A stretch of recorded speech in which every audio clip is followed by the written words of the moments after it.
What's going on, guys? Andrew Piluk Hockey here, back again with another video. Today we're going to be previewing Game 3 of the Toronto Maple Leafs versus the Tampa Bay Lightning. So if you're new here and you're a Leaf fan like myself, or if you just love hockey talk, hockey commentary, rumors, trades, everything, make sure to like this video and subscribe.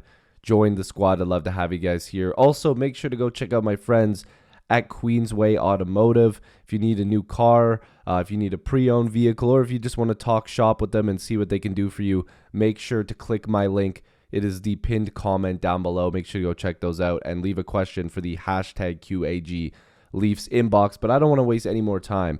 This series is tied 1 apiece. After the Game 1 review, we were miserable, right? All of us were talking about the officiating. We were talking about the game itself. We were just talking about how the Leafs could potentially get crushed in this series if they continued to play the way they did. And you could tell right from the beginning in Game 1 that they were not in it. Game 2 comes around, and this team looks much better at the start of the game. Now, I was at work, so I had to watch most of the game after I left and around my break. So I did end up watching the full game. It's just I had to watch it, most of it, after. But man, that opening sequence and the first 5-10 minutes of the game, they scored real quick. They looked better. They were being physical.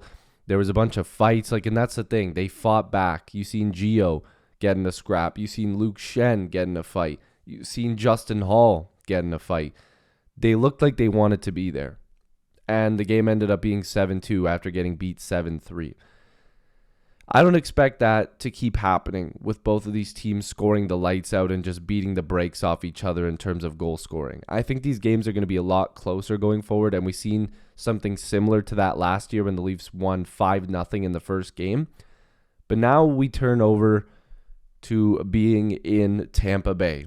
We are in the home of the Tampa Bay Lightning, and the Leafs need to play against the home crowd of Tampa Bay. Now, the Leafs home crowd did some damage in that last game. They were real feisty. There was guys getting kicked out, and I'm sure the Tampa fans are going to want to return the favor. So the Leafs are going to be playing in quite the hostile environment. But this game starts 7 p.m. Eastern tonight, depending on when you're watching this. I'm sure most people are watching this before the game, unless people are coming back here to crap on me if the Leafs lose. But definitely leave positive comments. That's much better. But 7 p.m. Eastern, like I said, tied 1-1. We're in Tampa Bay. Samsonov and Vasilevsky, once again, their numbers are not looking too great right now.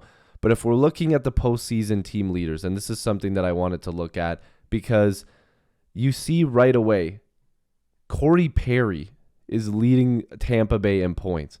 This guy is still effective, which he's just a huge pain in the ass, but he's effective. I'm not a big fan of Corey Perry, but if he was on my team, I'm sure I would be. Mitch Marner leading the way with 6 points. I believe he's tied for the league lead in points potentially.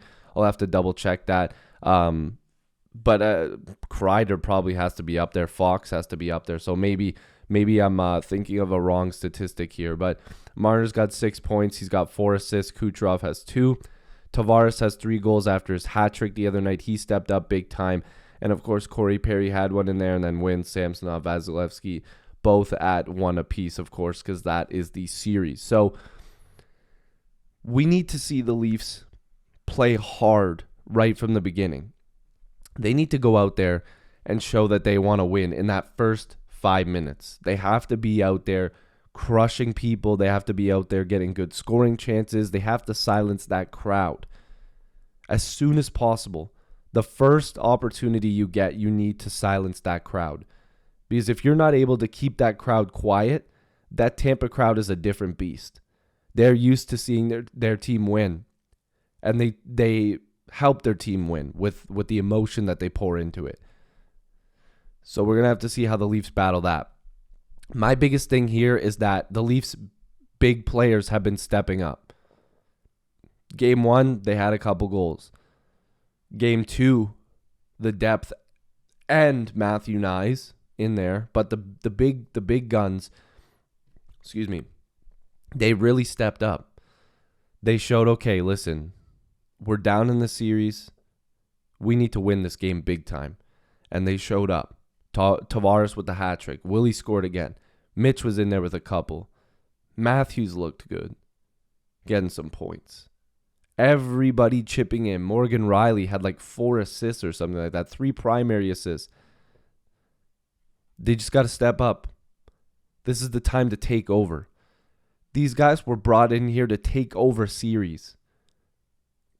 They need to show that this Leaf team is good enough to beat Tampa Bay in their own barn for Game 3. I'm looking at those big guns again. I'm looking at a good game from Samsonov, but I'm looking at those big guns to prove it. Prove why they are the guys getting paid the big dollars. So go out there and win. If you're new here, like this video and subscribe. Join the squad. I'd love to have you guys here. Go Leafs go. Leave your predictions down below and also leave your hashtag QAG Leafs inbox question for me. I will promote you on the screen. I love you guys. Go Leafs go. Peace.